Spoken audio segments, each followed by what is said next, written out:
Good morning and welcome to episode 40 of the Driller Newscast, brought to you by TDH Manufacturing. TDH pump hoists are built to work as hard as you do, with the latest technology to deliver the power and precise handling required on today's job sites. TDH will provide superior performance and unmatched versatility day in and day out. TDH builds the next generation of pump hoists that fit the needs of the contractors in the 21st century. It's very exciting. TDH will unveil a new product at 11 a.m. Wednesday, December 7th, on the show floor of Groundwater Week 2022. Visit booth number 1101 to see the latest member of the TDH family. I hope you are watching or listening to this episode while on your way to Groundwater Week in Las Vegas. This is going to be an exciting week. There are many great talks to sit in on and share knowledge. The NGWA and IGSPA classes start out with a bang, with my top three for 8 a.m. Tuesday morning. I know it's Vegas, but we need to get there. And besides, most of us coming from the East Coast, it's 11 a.m. anyway. So 8 a.m. Tuesday morning, December 6th, you better have your butts in the seats for air drilling best practices presented by the dynamic duo Derek Anderson and Katie Anderson of the Drilling Equipment Resources. It's at Tuesday, 8 a.m., room N119. Or at the same time, today's discussion is with Jeff Williams and Buddy Sebastian, which will be teaching on drilling economics, protecting your margins in this day and age. This is going to be a great talk. It's very important for our industry. We're great drillers, but we could be better business people. If that isn't what you want to listen to, I will be teaching creating expectations and goals for new hires in Generation Z in class N205. That's the room. After that, jump over to the IGSPA rooms to watch Dandelion discuss utilizing Sweden geothermal drilling best practices to install loops for an entire residential home in one 9-hour day. Should be a fascinating talk to learn. And maybe you've jumped in and just listened to Buddy and Jeff talk economics, and we really can have a discussion on what's happening there. At 1:15 on Tuesday, I'll be back in the same room, N205, teaching recruiting, hiring, training, and retaining the next generation of drillers. But if you need to professionally develop more on designing the best water wells, Marvin Glotfelty has an excellent talk on innovating techniques for well design. Or Jack Diana will be teaching the value of geothermal as a target market in N203. And if you're in there for the geothermal, because let's face it, water well drillers, industrial drillers, we need to be more involved in industrial drilling so that we don't start stealing practices from Sweden. Stay in that room, N203, to hear from Jay Egg at 2:15, who will be discussing the elimination of water consumption in data centers through geothermal. On Wednesday, I would catch Tom Hanna's talk on constructing and designing a well that is a good value to the owner in room N119. Then catch Dave Bowers and I as we discuss site hazards, identifications, and tactics. Why didn't I say stop on the trade show floor at 1 p.m.? And obviously, do not forget about Dave Schollenberg's talk on From Well Digger to Groundwater Professional at 11 a.m. Thursday in room N116. Get the show guide. Make sure you download the app. Check out the IGSPA show guide. There are plenty of great talks out there. Everything we need to be in these rooms, sharing, professionally developing the discussions, the roundtables that are happening. This is what makes Groundwater Week great. This is what makes it great having IGSPA there talking geothermal in this joint conference and having the irrigation show happening at the same time. We're all better together as we promote this industry, and we understand how important it is for us to be advocates.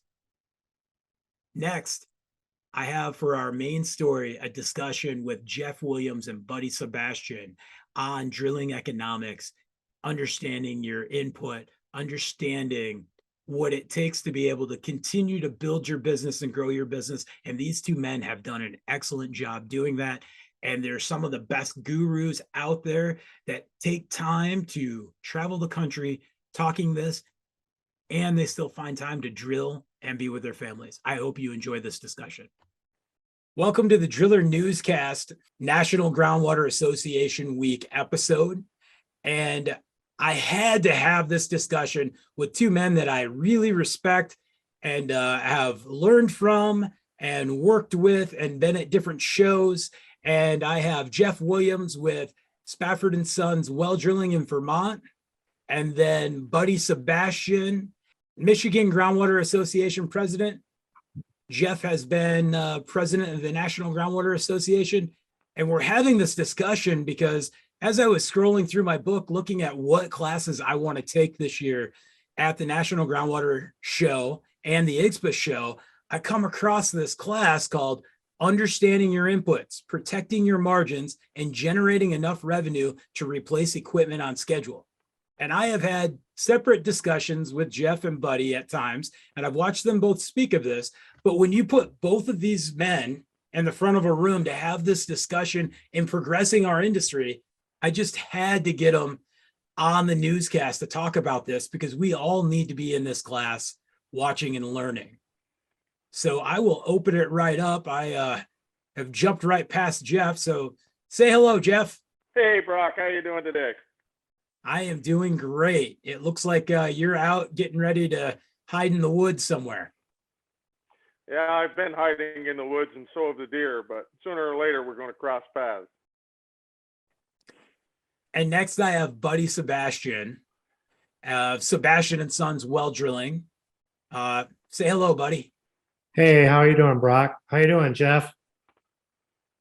Okay, so both of you continue to buy equipment, improve your businesses, acquire other businesses, and you continue to teach. And I've seen you be out west. You're both from the East Coast and Midwest. How the heck did you guys team up to do a class together? We met out at a groundwater show. Where were we? Out in the West. We were out Montana. in maybe Montana.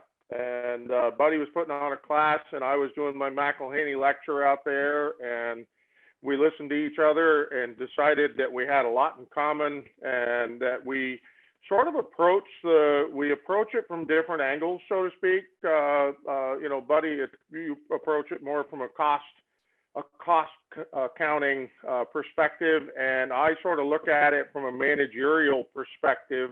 Not that you don't look at it from managerial, but a lot of the verbiage that you use is from cost accounting. You got to know where your inputs are, know where your costs are, and to generate those numbers intelligently. And that's the hard part, right? If we can help people to understand a little bit more about how the numbers all fit together and how they work, and we get strategic with our thoughts, and we can start planning, and we can make some really good things happen. I agree, Jeff. I agree. It's a very, very good industry, and Brock can probably attest to this more than I can. There's probably more knowledge in drilling out there than we could probably put in a box the size of Texas. But very few guys in our industry take the time to learn the business aspect, and we get caught up in it, and a lot of them are out of business before they know it. And I think you'll agree with me that it's kind of in my heart, my duty to make our industry flourish and be the place to work. We need to be the place that people want to work and be the place that's making money. And to do that, our industry has to know where they're starting from and where they're going. And you've done a good job yourself at figuring it out as far as this is what you need to do to make money in each task group, and each, maybe with a drill rig and the pump rig or the service rig. And that's a great addition to where I've said, if the easiest way to explain it to drillers is y'all look at your drill cuttings, right? Everybody looks at your drill cuttings because you want to know where you're at. Well, then why don't you look at your costs before you even step out the door to start the drill rig? Because if you don't know where your costs are, you might be drilling that well for nothing. So, Brock, I think that Jeff and I have hopefully come up with a good program to present. And I think the attendees are going to be pleased. Yeah, and And we're that going to send course them away with something. Too. exactly. And that So, course is going to happen on Tuesday, December 6th at 8 a.m. in the convention center room N116 and N117. And what is one big takeaway for this generation that's getting into this industry that you guys would like to take from this? We'll start with Jeff and then go to Buddy. This industry's always been proud of what we do. Everyone, right? We're very proud of what we accomplish out in the field. We take great pride in our technical ability, our mechanical ability, our ability to wear many, many hats out there. We do not, however, focus on being a profitable business that somebody would want to get into, somebody would want to buy. We haven't made our industry very sexy when it comes to that. We haven't made it appealing when it comes to that. And if we're going to survive, we have to make it appealing for the next generation to be able to come in and say, yes, I'll work. Yes, I want a good life. I want to raise a family, but I also want to make money. And it takes money to have all this other stuff. So we have to focus on that. Buddy? one of the takeaways I think they're going to find out if they come to our class is just where we rank amongst those trades that you were just talking about. Where do we rank among plumbing trades or excavators or operating engineers, hydrogeologists, mechanical contractors, electrical contractors? And we really need to take a good look at it, because if we're going to attract our next generation, that's what we're competing with. And I think the attendees of this class are going to find out that we do have the tools to compete. We just have to apply them. And Jeff and I can teach you how to do that. So if you attend the class, I think you're going to come out with a very new perspective on how you operate your water well drilling company. Besides being a good driller and providing good service and products for your customers, you can be attractive to the general public as a place of employment. And I think that's going to be a good takeaway that they can come out with. I completely agree. It's interesting. How do we compete with plumbing and electricians and framers, who are some of the highest paid in the construction industry, when we look at there's 7.6 million Americans of the 166 million Americans that work? And we have not done a good job of being able to offer good benefits or retirement. Those are things that within our industry, as we look at a new drill rig, and it's suddenly snuck up on us that 40 to 60,000 pound drill rig is well over $1 million now, where it had been teetering just, mid 900,000s for a while, depending on how you tooled it and what you needed and, geology. But so what do? We need the rig for the livelihood, but we need the people that feel that they have a value and they have benefits. And when we're driving down the highway and it says McDonald's, $18 an hour, insurance starts second week. Man, it's snowing right now and it's 31 degrees in Kalamazoo. What do I want to be doing? Well, you're right. One of the biggest things, Brock, is that as Buddy and I have discussed, that you have to generate revenue enough to be able to cover those items. You have to generate revenue to be able to make that pay scale. You have to generate revenue in order to be able to replace that rig. And in order to do that, you have to think about it and you have to plan for it. If you don't plan and budget and you don't have a strategy, then you're flying by the seat of your pants, and that's not going to work today. Buddy? I agree with you, Jeff. You can't. It's like putting a set of blinders on, throwing you in a driver's seat, and say, "All right, I want you to drive to this location," and don't take off the blindfold, because nowadays you've got to have that goal and you got to have it set out, and you also have to know where you are financially. And the biggest problem I think we've always had is because John can do it, I can do it. Whether we want to believe it or not, I'm not paying John's bills. I'm not paying Jeff's bills. Our businesses might be similar, but the pay structures, the insurance costs, and all those things that the price of a pump and a tank have absolutely nothing to do with running a water well drilling company now. Believe it or not, zero. It's knowing where you start and how you fit in your marketplace and what your marketplace is also. You have to know what your marketplace is. And with a few key factors that you can go away with from this session, you can get a pretty good idea where you're at. And by the time you're done figuring it out, you're not going to care where your competitor's at, because it's not going to matter, because you're not paying his bills and he's not paying yours. So I think if they take away anything, take away that attitude that you need to look at yourself within your company. And like Jeff said, you can't just decide I want a new rig. You got to plan for it, because you're going to be shell shocked, like you said, when you walk in and get the price and the math doesn't work with your business plan. So if you have one, it's tough because we often hear those manufacturers, the ones that are making the most money, and supply chain has impacted our manufacturers the same as it has for us.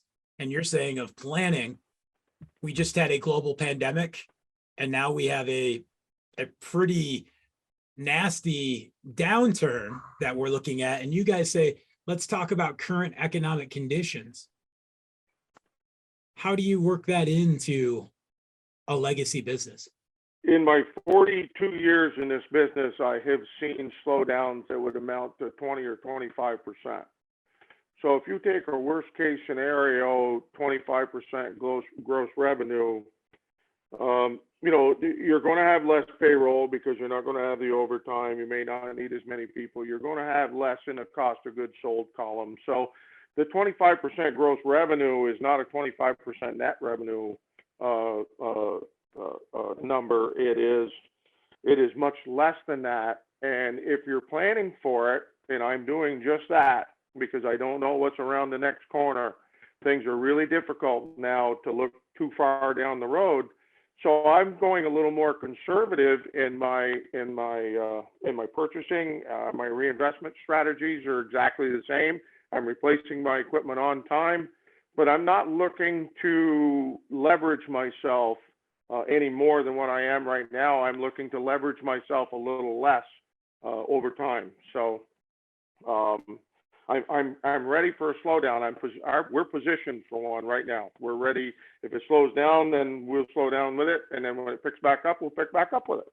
It's just not a big deal. I think about it and I plan for it. I agree, Jeff. The thing you have to look at is a lot of guys set up their business to drill so many wells a year, and that's kind of okay, except for if you're not profiting on the first well, you're not going to profit on how many ever you're planning. So you really have to sit there and go, okay, I'm planning to profit on every well X amount of dollars. And if I do 10, I'm going to do this. If I do 20, I'm going to do this. I'm going to do 30. And that's, kind of going on last year's books of this is what my costs are. And as you said, Brock, we just had a pandemic. We had things go wacko on all sorts of angles at business, not just on the price of our materials and the lack of getting them or a lack of getting them in time. So you're stretching that cash flow out. Instead of being able to do work in this amount of time, you've stretched it out. But it's still, like Jeff said, if you have a downturn in the economy, a lot of your input costs are going to be less too. So you just have to plan for those input costs to be lower to make sure. And then on the other end, plan for that profit margin to be maintained. If not where it's at, maybe a little higher because you're going to have some slower times. So you have to plan for it. So if you're going to operate your business every year like you did the year before, you're going to be in trouble before you know it. So those are things that have to be planned for, as Jeff said. We keep talking construction industry and the country about a downturn and some serious situations on the way because of interest rates for housing starts. However, at the same time, we're seeing federal infrastructure dollars for abandoning orphan wells, for geothermal, for PFAS, for cathodic protection, for sustainable water wells outside of areas that have been impacted by drought or, forever chemicals and this type of stuff. Do you guys see opportunity right now, as I do, with this? There's just so much money available for things that we are good at doing, plugging wells, drilling boreholes versus water wells. What do you guys think? I've said this: when the economy is down and the stock market is down, give the idiot more money. And I mean, give your financial advisor more money. He just lost you 20,000 last month, or 50, or whatever it is, or $5,000 or $200. Now's the time to give him more money, because everything's down. So the same goes for an economy like this. There's opportunity there to basically diversify your business, or specialize in something that you might not take the time to do. A lot of guys are too busy to plug wells. Okay, they don't want to mess with it. So they're really not set up to do it, but they do have the stuff to do it. They're just not set up, and they don't look at it as a profit center. They look at it as something else they have to do. Turn it into a profit center and go abandon a bunch of wells, or do cathodic protection, whatever. I've done cathodic, I've done abandonments. I mean, I think anybody that's in this industry that is sustainable has done those different things. So I look at it as opportunity every time there's a downturn in the economy. Yeah, there's always something else to do. There's always something else you can focus on, whether it's geothermal. We got a lot of money. I don't know how you're doing out there, buddy, but we've got a lot of money coming in to drill wells for those that couldn't afford to drill wells previous. There's a grant program where they just shuffled in a couple $1 million into Vermont. And we're doing a bunch of drilling for that program. So, we're backlogged to the point where, we stopped taking work, just can't do it. Everybody's going to 23 now. So it's going to take a while for the whole thing to slow down. But I think that our community and the people that I talk with out there at all the shows, I've been all around the country, and I just met some of the greatest people on the face of the earth. And I believe that the coyote is the most adaptable animal on the earth. And I think the well driller is the most adaptable human on the earth. So we'll find something to do, but we have to look at, as Buddy said, we have to look at it as a profit center. We have to look at it as something where we can generate positive revenue in order to be successful. I think that's really the key. We just want to be a coyote that is like the real world, not Wiley, that just keeps throwing money at Acme. That's Jeff, right. I couldn't agree with you That's more. right. I couldn't agree with you more. I don't want to tip my hand too much, but not only most adaptable, I think the well driller and the professional water systems contractor is probably if not the top, the most valuable tradesman in the industry, period, bar none. And there's just way more knowledge that we have to do our work than most trades have to.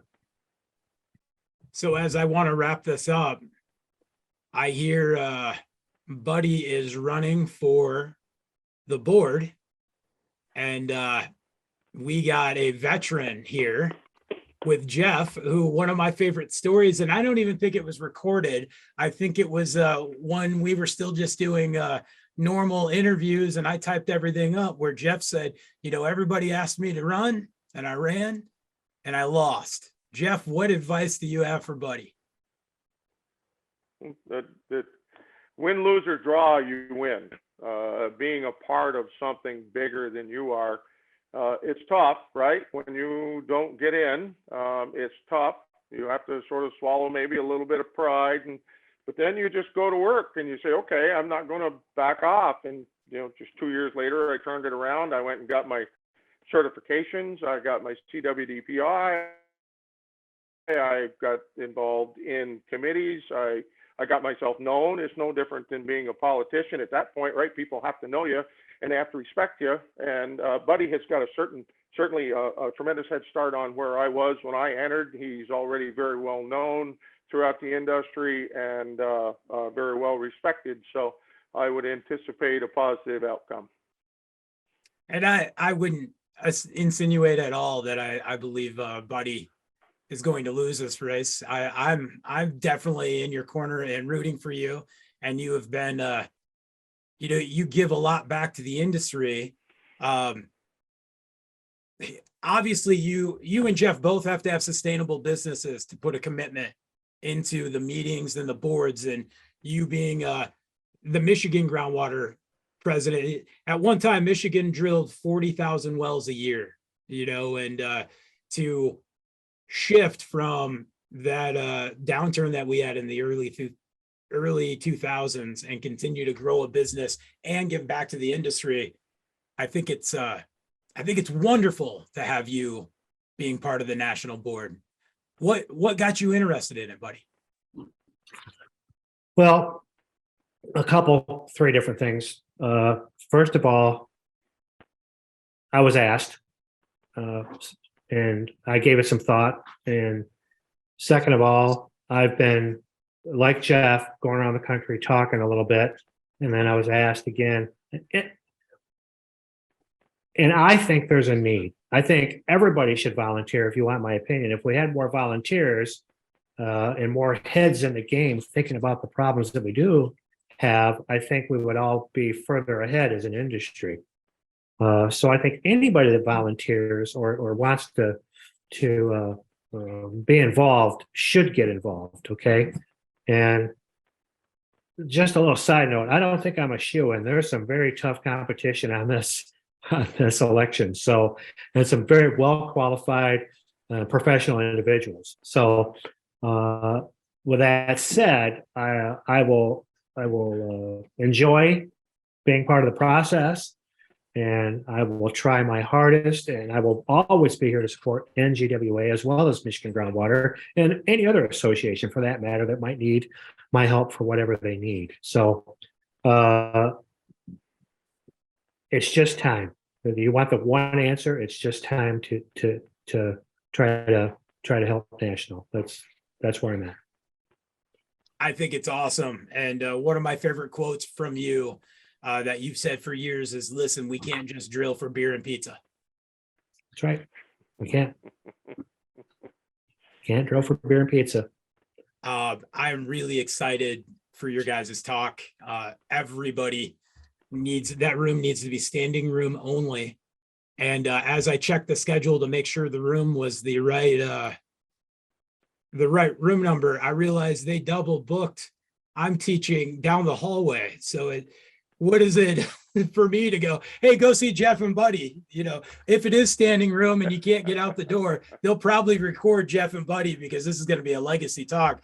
You can always wander down and say, hey, Brock, what are you talking about?